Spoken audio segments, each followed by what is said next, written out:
इस आर्टिकल में डिस्कस किया है यूनिफाइड पेंशन स्कीम, नई पेंशन स्कीम के बारे में। तो पहले गवर्नमेंट ने क्या किया था, ओल्ड पेंशन स्कीम जो था उसको कन्वर्ट किया था एनपीएस तक, जहाँ पे ऑल्दो जो एम्प्लॉयज़ है उनको पेंशन मिलता है, लेकिन ये पेंशन फिक्स नहीं होता है। तो बहुत से आलोचना हुए, बहुत क्रिटिसिज्म हुआ, लोगों ने बहुत से प्रोटेस्ट किए। इसके बाद अभी गवर्नमेंट ने एक बीच का रास्ता निकाला है, यूनिफाइड पेंशन स्कीम। ये यूनिफाइड पेंशन स्कीम होता क्या है? यूनिफाइड पेंशन स्कीम केंद्र सरकार के कर्मचारियों के लिए एक नया पेंशन स्कीम है, और ये यूपीएस के तहत जो केंद्रीय कर्मचारी है उनको एक निश्चित पेंशन मिलेगी। अब तक केंद्रीय कर्मचारियों के लिए न्यू पेंशन स्कीम या एनपीएस का प्रावधान था, लेकिन इसमें फिक्स पेंशन नहीं मिलता था। साथ ही अपने सैलरी से उनको एक योगदान देना पड़ता था।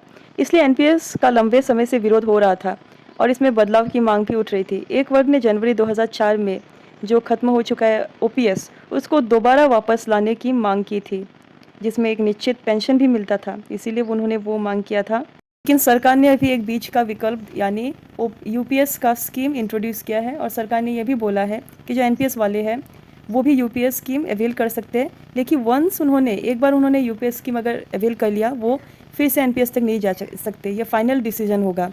और साथ ही अभी ये स्कीम सिर्फ 23 लाख सेंट्रल गवर्नमेंट में एप्लीकेबल होता है। स्टेट गवर्नमेंट मतलब राज्य सरकार में भी ये स्कीम अवेल हो सकता है। 90 लाख कवरेज कर सकते हैं जो राज्य सरकार के जो 90 लाख एम्प्लॉयज़ हैं, लेकिन ये स्टेट गवर्नमेंट के एम्प्लॉयज़ के कंसेंट के साथ ये स्कीम वो एक्सटेंड होगा। इसमें इम्पॉर्टेंस क्या होता है, इसमें क्या क्या बेनिफिट मिलता है? तो फर्स्ट थिंग तो है एक निश्चित पेंशन मिलेगा, जो आप देख सकते हैं, एक निश्चित पेंशन उनको मिलेगा।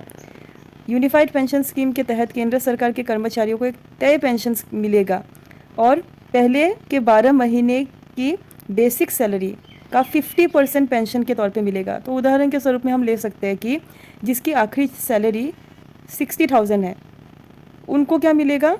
30,000 पेंशन मिलेगा।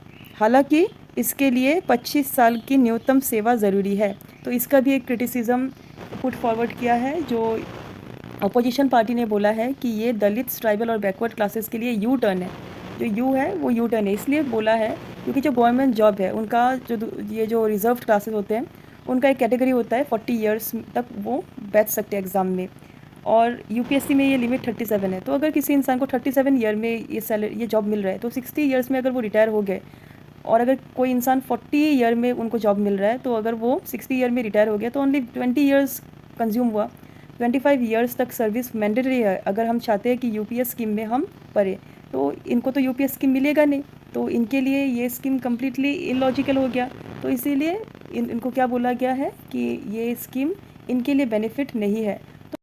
तो इसके अगेंस्ट में भी एक पुट फॉरवर्ड किया है, एक बोला गया है कि जो पेंशन होता है गवर्नमेंट स्टाफ, इंडिया का जो गवर्नमेंट स्टाफ है उनका जो पेंशन होता है, ये पुअर पर्सन का जो कंट्रीब्यूशन है एलाइट मेजॉरिटी के लिए, मतलब पुअर लोग टैक्स देते हैं, एलाइट लोग का हेल्प होता है। इसीलिए ये एनपीएस को रिफॉर्म किया गया था, ये ओपीएस को रिफॉर्म किया गया था एनपीएस तक 2013 में। लेकिन एनपीएस ने एश्योरेंस नहीं दिया, एनपीएस ने एश्योरेंस नहीं दिया रिटायर फैमिली के लिए, एक फ़िक्स पेंशन नहीं दिया। एनपीएस कैसे चलता है भाई? एनपीएस मार्केट जैसा चलता है, एनपीएस भी वैसा ही चलता है, क्योंकि ये जो एनपीएस का अमाउंट है वो सरकार निवेश करता है मार्केट में। तो मार्केट अगर अप डाउन हो रहा है तो इस हिसाब से पैसा भी अप डाउन होगा, इसीलिए रकम कम भी हो सकता है मार्केट के हिसाब से। इसीलिए अभी यूपीएस एक नया स्कीम है, उसमें ये प्रॉब्लम नहीं है।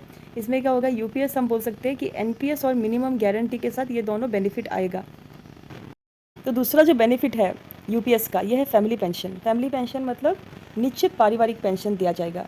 और यहाँ पे क्या हम बोल सकते हैं कि अगर किसी कर्मचारी को रिटायरमेंट के बाद पेंशन मिल रही है और उसकी मौत हो जाती है, तो उसके परिवार को पेंशन का 60% मिलेगा। और आसान भाषा में हम ऐसे बोल सकते हैं कि जैसे कोई कर्मचारी का जो वो है सैलरी है वो 10,000 है, और उसका निधन हो जाता है, तो उसके परिवार को 6,000 रुपये मिलेगा। इसके अलावा उसको डीए भी मिलेगा, डीआरएस अलाउंस का लाभ भी मिलेगा। और ये जो उनको जो पेंशन मिल रहा है ये, लेकिन इन्फ्लेशन इंडेक्स, इन्फ्लेशन अगर मतलब इन्फ्लेशन हो रहा है तो इस हिसाब से पैसा भी, फैमिली पेंशन भी थोड़ा कम ज़्यादा हो सकता है। तो दूसरा बेनिफिट ये है, ग्रेट्युटी के साथ हम लोग को जो ग्रेट्युटी मिलता है रिटायरमेंट के साथ, उसमें एक लमसम अमाउंट भी ऐड होगा। ये लमसम अमाउंट क्या है? तो यूपीएस के तहत अगर रिटायरमेंट के बाद ग्रेट्युटी के अलावा भी कर्मचारियों को एक लमसम अमाउंट भी मिलेगा। तो हर कर्मचारी को 6 महीने की नौकरी पूरी करने पर इन महीनों की सैलरी और डीए का 10% लमसम के तौर पे मिलेगा। तो आप देख सकते हैं कि 1/10 मंथली अमाउंटमेंट जो हमने मंथली जो हमको मिलता है, तो उसके साथ जो पे है और डीए ये दोनों मिलेगा। 6 मंथ का सर्विस लेकिन होना पड़ेगा। तो दूसरा जो बेनिफिट है, दूसरा प्रश्न हम बोल सकते हैं कि अगर कोई कर्मचारी 25 साल से कम नौकरी किसी ने किया है तो उसके केस में क्या होगा, ये यूपीएस स्कीम कैसा होगा। तो उत्तर ऐसा हो सकता है कि अगर किसी कर्मचारी ने 25 साल से कम, जैसे 10 साल से ज़्यादा की हो और 25 साल से कम की हो, तो उसको मिनिमम तो 10,000 रुपये पेंशन मिलेगा ही। जैसे किसी कर्मचारी ने 11 साल की नौकरी के बाद ही रिटायरमेंट ले लिया, तो उस हिसाब से उसको क्या मिलेगा, उस वक्त उसकी बेसिक सैलरी 20,000 थी और इस केस में उसे 10,000 रुपये महीने पेंशन मिलेंगे। और साथ ही इसमें लेकिन जो महंगाई भत्ता मतलब इन्फ्लेशन रेट भी इंक्लूड होगा।